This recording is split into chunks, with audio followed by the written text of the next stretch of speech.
Hey there, it's Ian Koniak, and today I'm going to share 4 tips to be wildly successful in any area of your life. I'm not just talking about sales, but I'm talking about any and all areas of your life, whether it's your health, whether it's your relationships, whether it's your finances, whether it's your faith, whether it's your sales, your career. Doesn't matter. These 4 principles are going to apply to any area. So the first principle is actually to have a growth mindset. Now, what do I mean by growth mindset? It means that you have to be humble in knowing that you don't have the answers. Because if you did have the answers, you would already be extremely successful. So people with a growth mindset have never arrived. They're constantly trying to improve and get better in the areas in which they're focused. So for example, marriage. Marriage is extremely hard. And you're never going to be the perfect partner, no matter how hard you try. You might be short, you might be triggered, you might be snappy, you might have a temper, you might be selfish, you might be disrespectful, you might not communicate well. It doesn't matter.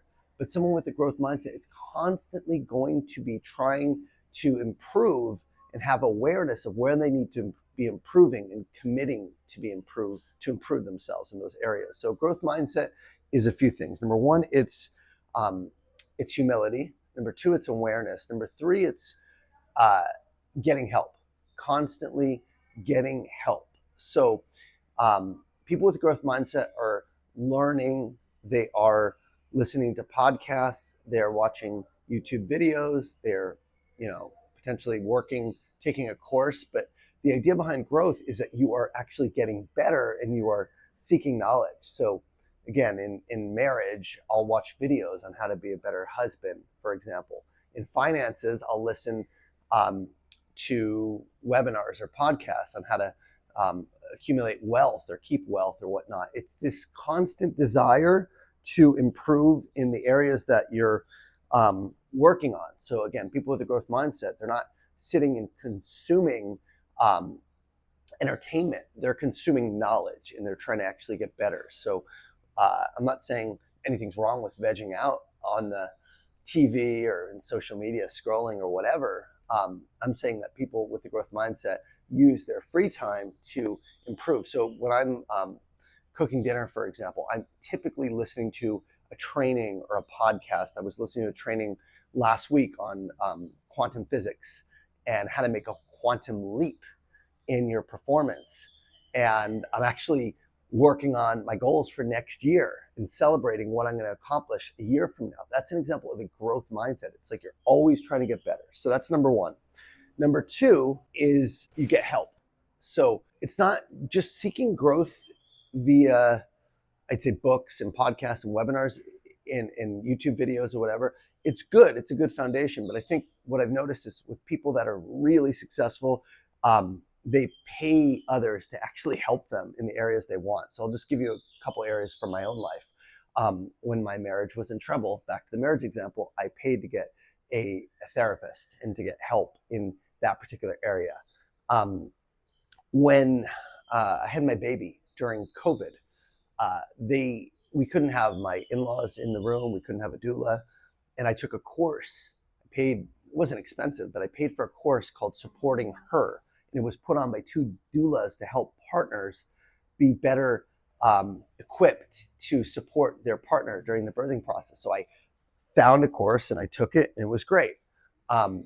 This year I made a commitment to get in shape, get in much better shape. Again, you can't really tell from this video, but I'm in the best shape I've been in my life. And I hired a trainer. So I hired a calisthenics trainer. I'm getting help from that trainer. But even if you don't necessarily you don't need to have a lot of money to do this. Like you can get help with a group fitness class that you're joining. You can have group classes if you want to have someone, or a yoga class or whatever. You're still getting help from professionals, whether it's a group setting or whether it's in one-on-one, doesn't necessarily matter. If you have a Peloton, you're taking the Peloton classes from trainers there. It's the same idea, but you're actually getting help from other people that are actually more equipped than you. In my finances, I have a financial advisor. I meet with my advisor a couple times a year, and I get strategies and get help that I'm using to be a better investor, for example. So that's number 2. So growth mindset, get help from the experts. Number 3 I should say pay for help is probably the better way to do it. They invest in themselves, and that shortens the learning curve dramatically. Number three is they have clarity on what they want to improve. Again, so your marriage isn't going great. Keep going back to this example. They say, well, I'm going to improve my marriage. How am I going to do that? Right? Well, what can I do to be a better husband? Maybe I should start by contributing more with the kids, right? Maybe putting them to bed more, doing story time, maybe doing more dishes around the house. Maybe it's providing better for my family, working harder and being a better provider. Maybe it's providing, not financially, but providing my time, being present, putting my phone away, right? So it's clarity on the areas that they want to improve. They have clarity. So for me, again, a couple examples.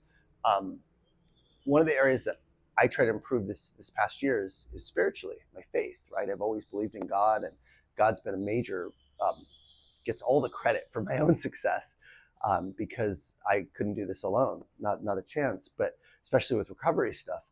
But fundamentally, my spirituality, I felt, wasn't as strong as it could be, right? So I was clear that this is the area I want to improve, and a couple little things that I did have made a big difference, right? One is I started something called two-way prayer. Another thing is I started reading scripture every single day, right? All year. Now we're mid-year. And the third thing is I hired a spiritual coach, right, to help me really make spirituality a top priority. And finally, I'm getting baptized in September of this year. So these are things, again, that because I had clarity, then I could take the right actions that help improve that area. So whether it's I want to, improve my health, having clarity on where you want to go, what does your life want to look like in a year, and what are the key action steps to get there.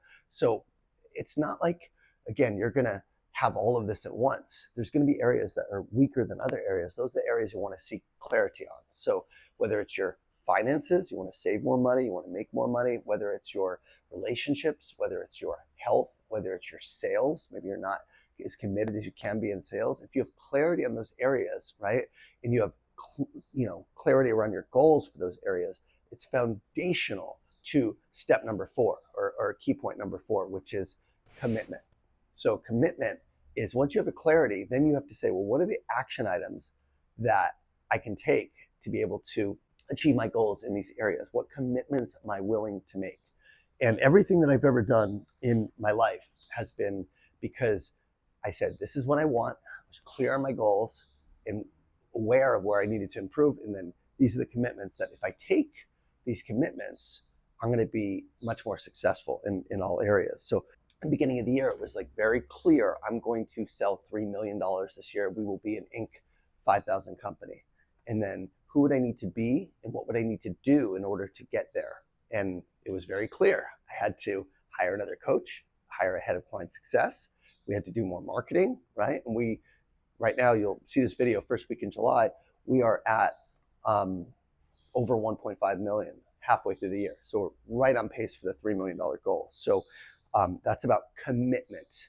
But it's not just commitment in one area. See, I work probably 40 to 45 hours a week, but I'm also committed in other areas. I'm committed around my health, around my family. We're filming this from Cabo Azul in Cabo San Lucas. It's our second vacation in the past 3 weeks. And we're gonna be up in Arrowhead the rest of the summer. Like, I'm not saying grind it for 80 hours and kill yourself. Like, it's not about that. It's about when you're working, work.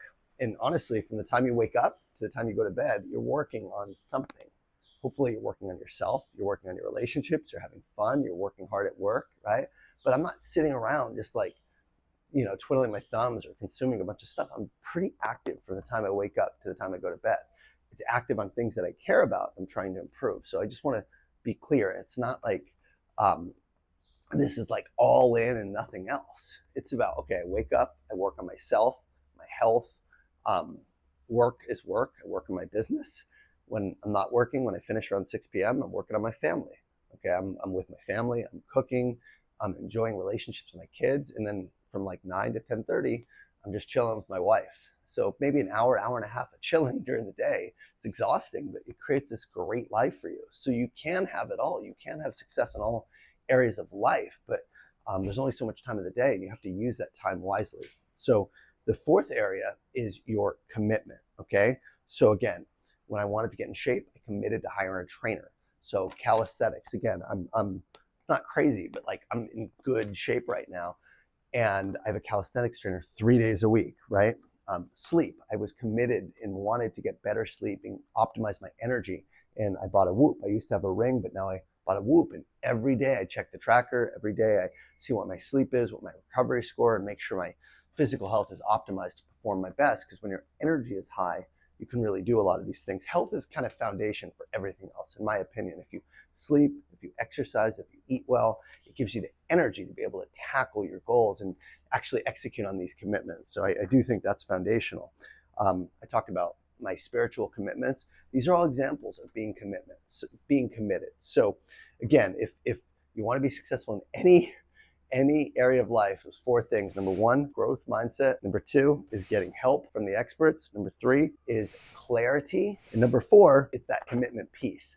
Because again, once you've crushed in sales, once you've made a ton of money, it's a little easier to have the headspace to focus on some of these other areas. But if you feel like you're going to lose your job, you're not hitting quota, that makes it a lot harder. So that's generally what I started in my journey, is like, how do I become the best seller in the world? And then that made it a lot easier to kind of transcend those same principles into other areas of my life. You know, I know you're probably watching this video, you're likely a salesperson. If your sales are not where they want to be, if your finances are not where they want to be, and you want to commit in that specific area, I'm going to drop a video right here. This is my masterclass. It's completely free, how to make 500K to $1 million in sales. And I talk in detail about the mindset and the habits and the skills you need to learn to be able to execute at that highest level in sales. So check out this video. Hope you enjoy it. It's completely free. And I'll see you guys next week. Take care.